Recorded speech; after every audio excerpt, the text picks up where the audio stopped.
बुद्ध ने पेड़ के नीचे बैठकर ऐसा क्या किया? अगर मैं गलत नहीं हूं तो आपके मन के एक और प्रश्न को भांप रहा हूं कि क्या मेरे भी पेड़ के नीचे बैठने और वही करने से मैं भी वैसा ज्ञान पा सकता हूं? Courtesy, Google images. छोटी मोटी बात नहीं, बात सिद्धार्थ के बुद्ध बन जाने के बारे में है, इसलिए थोड़ा सा विस्तार में देखना जरूरी होगा। सबसे पहली बात है जिज्ञासा। जिज्ञासा ही ज्ञान तृष्णा का आधार है। आपने छोटे बच्चों को देखा होगा ना कि वे कितने सवाल करते हैं। बारिश क्यों होती है? सांप जहरीला है तो अपने जहर से क्यों नहीं मरता? मेरे माँ बाप मुझे कहां से लाए थे? जैसे कितने सवाल वे सबसे करते रहते हैं। उनके लिए ये सब जानना पढ़ाई जैसा बोझिल काम नहीं है, अपितु उनके लिए ये नए संसारों के दरवाजे खुलने जैसा है। परंतु बहुत कम उम्र में ही उनकी जिज्ञासा पर वार कर दिया जाता है। सवाल मत करो, फालतू बातें मत पूछो, पढ़ाई पर ध्यान दो। जिज्ञासा को खत्म कर दिया जाता है। बचपन से ही करियर, नौकरी, विदेश, तनख्वाह के फेर में उन्हें डाल दिया जाता है। फिर भी बच्चे के दिमाग में आता है कि कोई आविष्कार कर दिया तो प्रसिद्धि और अरबों रुपए मिलेंगे। लेकिन इस प्रलोभन में बहुत अधिक अनिश्चितता जुड़ी हुई है। क्या पता कि कोई नया आविष्कार ना कर पाए? क्या पता कि नए अर्जित किए हुए ज्ञान का कितना आर्थिक मूल्य लगे या नहीं? इसीलिए इन सब लालच की वजह से शोध करना संभव नहीं है। जिज्ञासा और उससे उत्पन्न ज्ञान तृष्णा ही आपको उकसाती है जवाब ढूंढने के लिए। न्यूटन को जिज्ञासा हुई कि चीजें नीचे क्यों गिरती हैं। बुद्ध ने जब वृद्ध, बीमार और मरते हुए लोगों को देखा तो वे भाव विह्वल हो उठे। उन्हें जिज्ञासा हुई कि क्या जिंदगी से दुख खत्म हो सकता है। जिज्ञासा के साथ ही उनके मन में भावुकता थी कि दुनिया का दुख मैं कैसे दूर करूं। 2.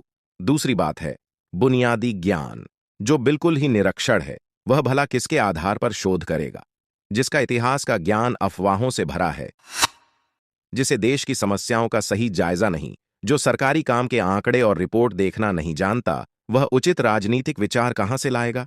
जिसमें भावुकता नहीं, वह अध्यात्म कहां से पाएगा? बुद्ध ने राजमहल में तो केवल सुख और ऐश्वर्य देखा। जब वे बाहर निकले तब उन्होंने दुनिया को पूर्ण रूप से देखा, सुख के साथ ही दुख को भी देखा। तभी उन्हें आभास हुआ कि कोई समस्या है। Courtesy, Google images. 3. तीसरी बात है तर्क करने की शक्ति। ऐसा क्यों? फिर तो वैसा भी होना चाहिए, लेकिन इसमें तो पर उस हिसाब से। आपने कभी कोई भूल भुलैया देखी होगी ना? आप एक छोर से शुरू करते हैं, आगे बढ़ते हैं, एक रास्ता बंद मिलता है, आप वापस आते हैं, दूसरे रास्ते पर बढ़ते हैं, और इस तरह से एक सुनियोजित तरीके से आगे बढ़ते हुए भूल भुलैया पार कर जाते हैं। यही बात सुडोकू पहेली, जिगसॉ पहेली, पुलिस के लिए कोई हत्या पहेली या जीवन की पहेली पर भी लागू होती है।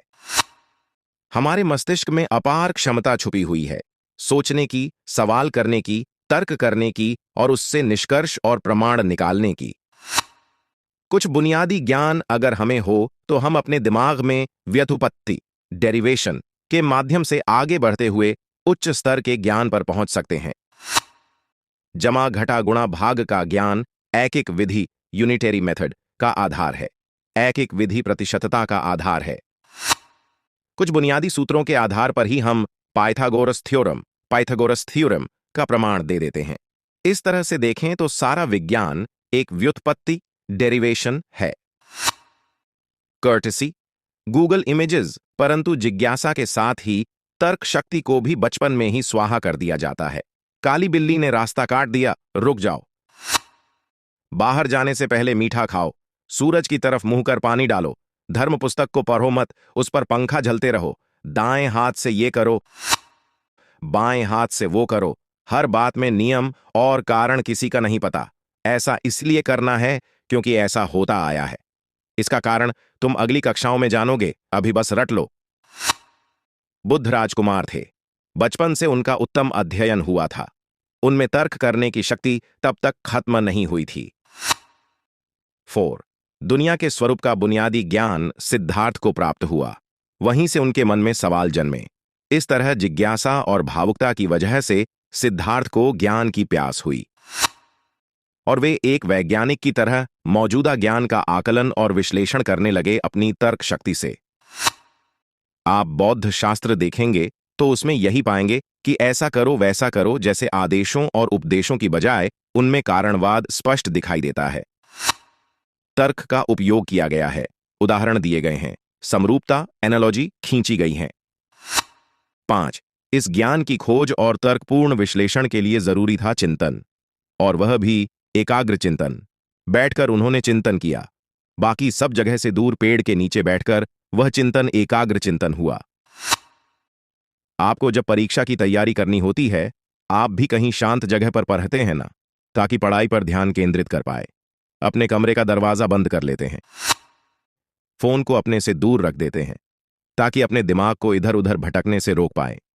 बुद्ध राजकुमार थे। राजमहल में रहते हुए कौन उन्हें यूं एकाग्र चिंतन में लीन रहने देता? इसलिए वे पेड़ के नीचे बैठ गए। कहा जाता है कि न्यूटन को भी तो ज्ञान पेड़ के नीचे ही प्राप्त हुआ, क्योंकि वहां अकेलेपन में वे एकाग्र चिंतन में खोए हुए थे।